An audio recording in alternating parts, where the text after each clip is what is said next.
একটু সাজুগুজু করে চললাম বিয়ে বাড়ি। সাজুগুজু করতে একটু লেট হয়ে গেছে, এসে দেখি ননদিনী বিয়ে মণ্ডপে বসে পড়েছে। এখন সিঁদুরদান চলছে। বিয়েটা পুরো ক্যামেরা বন্দি করতে পারিনি, তো এখন ননদিনী যাওয়ার পালা চলছে।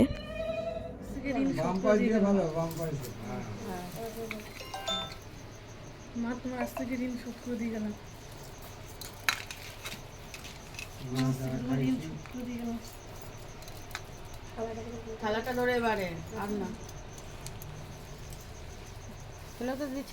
তোমরাই বলো বন্ধুরা, এক মুঠো চাল কি কখনো মা বাবার ঋণ শোধ করা যায়?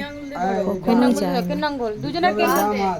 মেয়েদের জীবনটা সত্যি খুব কষ্টকর। একটা নিজের ফ্যামিলি ছেড়ে একটা নতুনত্ব ফ্যামিলিতে যাওয়া। সব শেষে আমাদের এবার বাড়ি যাওয়ার পালা।